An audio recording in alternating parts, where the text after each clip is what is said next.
Do not adjust your sets. You can get them 3 abreast going through the Curva Grande, but Jesse Kroner's got smoke coming off the car as bodywork fouls a tyre. Yeah, I was amazed the contact was as late as it was. I thought it was going to be at turn 1, not on the exit. The headlights falling off Jesse Krohn. It's completely disassembling itself. Jesse Krohn pulled the pin out of the grenade, but unfortunately the grenade's stuck in his pocket, and it went off in on himself, and it's not worked out for him. There's a right rear puncture, a right rear tyre, John. And which Retronic entry is it, 96 or 97? Is it Julian Andlauer at 96? And that's the car out of 7th place then. So Julian Andlauer limps on. We haven't had a puncture for a while, but here's another one that's gone pop. Yep. And so Julian Andlauer near the end of the lap. That's about 1, isn't it, this? It's actually lap number 59, 2 different teams, same type of car, and it's going to be round the outside, Charles Weir. It's nicely done. Yeah, that was a mega move by him. Yeah, that's definitely not easy to do, not something you see every day. So yeah, fair play for that. Right, your car is due in, I think, because it's coming towards the end of the next stint, isn't it? Because it's about to clock 56 minutes. Adam, we better let you go. Thanks for joining us. Adam Smalley, part of the driving force of the lead car, number 58 McLaren. Hauser will surely be hauled back in, because one does feel there's going to be interruptions, and that's turn 5, deep in the gravel. Safety car, there is the message, but Joe, no surprise there. No, and Tom Fleming, that first garage 59, gets the move done on boost. He's been a man on the move in the first few laps, and has done a really good job. He's gained 3 places, and there was a third car, so we saw the Mustang, the 99 out. That was music to their ears. That's what we've been trying to do for lap after lap. We've got the 4 different races embedded together. He's only got 1 race, and that is to score as many points as he can in the Pro class, and he's going on towards doing that, I'd suggest. Yep, and this is where the undercut is strong. So now they've got fresh tyres. Mauro Engel in that car is going to have to pump some laps in. This car, race leader, by my bad mathematics, supported by ChatGPT, is going to release that button on pit exit. But yeah, in the heat of the moment, maybe the driver coming in is more likely. Maybe it was Sven Müller, but let's find out. But 5 seconds is going to be a painful penalty. Road climbs slightly, you turn right, short straight along towards Westfield, where again you drop downhill, and Goethe on the lights trying to force a mistake out of Abril. You've got Lucas Auer onto the back of Nieder. Caught beautifully, but this one's going to run and run. Aurelian Panis is now being pushed by Maxime Houston. Panis second in class, in the silver class, in the VDS. Boots and VDS Mercedes, and tucked in behind it, chasing all the time. Paradigm Competitions, Maxime Houston, that slow pit stop, and he's trying to fight back. Clearly the car's got pace, but certainly Aurelien Panis, son of Olivier, is not going to be opening the door and say, come on through. Looks like the Audi's pretty strong in sector 1, and then the Ferrari suddenly in sector 2 becomes alive. And we're seeing Ben Green in that first Ferrari, 3rd overall. Can he do anything? Kirchhoff of that car I thought was going to be stronger in this race. He's really been bunched up after a poor start, really, from Benji Goethe, where the rear of the car looked very loose on that opening lap. So as the race leaders come up through Sheen Curve, bouncing over the curb. And take the lead going into the 2nd sector of this race. Around the outside at turn 2, will he be able to make the move stick? No, the outside is pushed very wide indeed, and Jesse Krohn won't be welcome on the outside. Wow. So let's try the inside. What a great move. A little bit of contact there, a little bit of bodywork going up, but that could be the move of the race. Well, let's wait and see. That is a move, and that's the illustration. Schiller was showing us visually the undercut, new tyre strength, and that's why they run. Porsche, the Rutronic car, going up through turn 7, the other side of which Tommaso Mosca here is pounding up towards the right of turn 12. So Adam Smalley is the race leader on the road, but the next round of stops and the order the other side of them is going to be absolutely fascinating. And who is going to win and lose out of all of that? There is Sven Müller keeping Matteo Cairoli at bay, but the Cairoli Mercedes with that advantage penalty for Engel to be applied.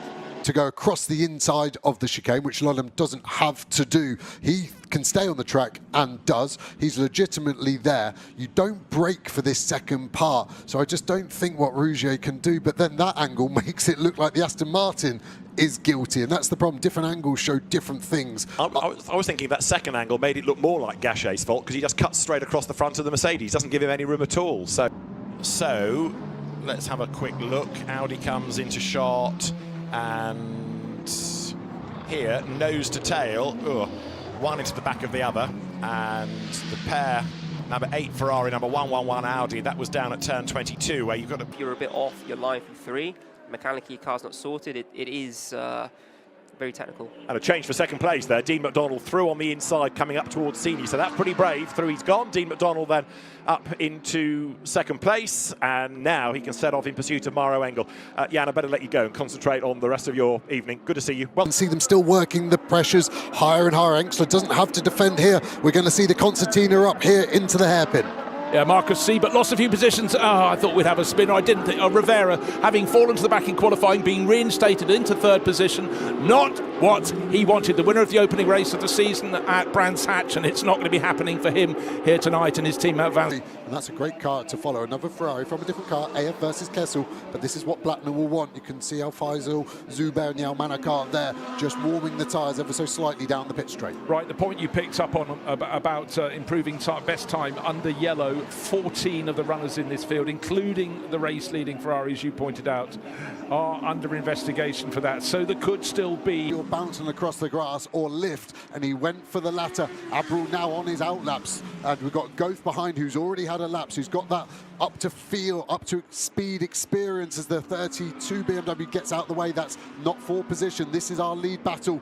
The AF car staying out a lap later has done the overcut. A mistake from this McLaren. The rear tyre grip hasn't been there from the start. They changed tyres in the pit, so there were fresh tyres for Benji Goth, but the pressure's wrong. The delta between front and rear axle too much. If they had to trim the rear wing out of that McLaren to keep it fast after the balance of performance adjustment after qualifying, so many options, but Engstler just able to stay there.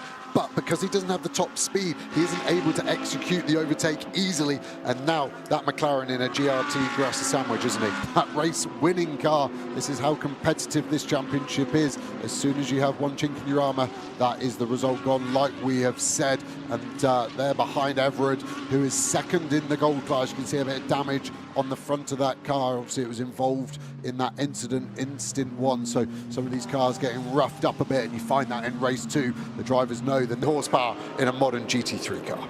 I remember in the very start of turbos coming onto road cars, sometimes you had to check the badge on the boot to see if it had a turbo or not. You sort of thought you pressed the pedal, nothing happened, and eventually you got something, and then gradually the power just became quite absolutely crazy and immense fun. But in racing terminology, people used to talk about it being like a light switch. He's got to work out the differences of BOP, and he'll now see the BMW start to go, and he needs to be careful he doesn't wear out the headlight flash button, and he's loving that, isn't he? That's for sure. And the more you get flashed as the driver, the more you look in, less you look in the mirror, sorry, so potentially he's actually the undoing, but he'll be getting the hurry up, because if Rocco can get past Lulham, then that's going to be a problem for Goretti being the pace, and actually Alan now into the race lead. and it is still Jules Gounon now 3 seconds ahead as Tanat Satran-Tirakul goes by, clipping the curb in number 6 Mercedes. He's got Arvin Klimenko behind him in the Audi, then Joop Raponge in the Dynamique Porsche.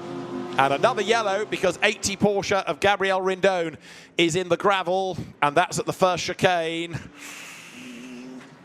And that's going to have to be a full course yellow. Bars are up to third. Patrick Niederhauser down to fourth. It feels like a sprint race. Or debris on the racetrack, yeah, and quite a few bits. Where's that coming out of? Turn 3? Yeah, yes, it is coming out of turn 2 into turn 3, yes. Yeah, you're right, yeah.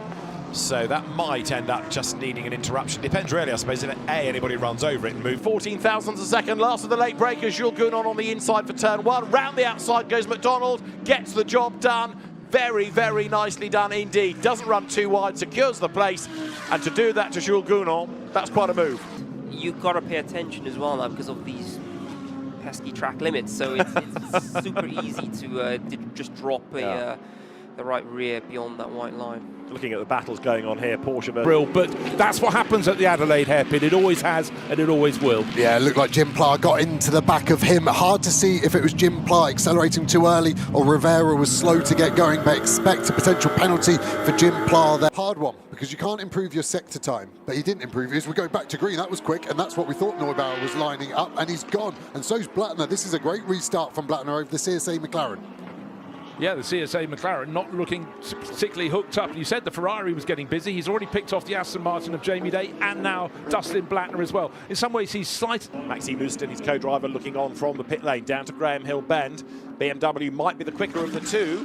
but it just cannot find a way by. The balance of performance, which equates to all of these different cars and engine sizes and normally aspirated and turbos, does a really good job. But the frustration for a driver is that because the cars are all so evenly matched, it is really, really hard to find a way by. This lap, here's a replay of it. So I think Engstler has the move done because he's got the inside. If there is a solid concrete wall on the inside, word Benji Goethe stay there. Goethe's half a car width, then it goes to level in the brake zone and he just carries that speed through. But then I think there's contact under braking into the next corner. I think Engstler just loads him up and is forcing him out there. They're both running deep and that is real, that's rental karting stuff. 12th place now, so nearly 9 seconds lost to WRT. They've hemorrhaged places, and after a good first stint by Chris Lullen, Thierry Vermeulen now is the one with all the hard work to do. The lead gap looks like it's stretched again, does it not? Lucas Auer getting away from Charles Witz as they come now down towards Clearways. This is the end of lap number 23. Jordan Pepper is the Pro crews do. Half the Pro-Am crews will, of course. We've got the gold class, the silver class, and the bronze class as well. But the calibre of the drivers, and the amount of GT3 racing they do around the world is phenomenal. But no wonder we thought Nicky Thiem was getting closer. Lap 20, he gained quarter of a second. Even more than that on lap 21, then 0.3 of a second as he caught up with the left. Brett still working the tyres, interestingly, there. And you can see Arthur Leclerc looks like he might have to defend from the Audi, who's getting attacked from Rafael Marcello, squirreling under brakes and just about gets it stopped. Marcello goes through. There you've got Nicky Thiem's car now in the hands of Marco Sorensen, the number 7 Aston Martin. There is Marcello up the inside of Alex Arca. That's the car leading in silver, the black and orange Audi. McLaren, which we were just mentioning. Amaro Engel's got himself a bit marred in traffic on this lap, hasn't he? Yeah, he really has, and that shows you sometimes you make your own luck, because Gunon not getting involved in this battle, which is hemorrhaging time for Maro Engel right now, which normally flash up an alarm as we see that 111 McLaren Rouge is parked up. I'm not surprised the amount of suspension damage on that car, so that is day done.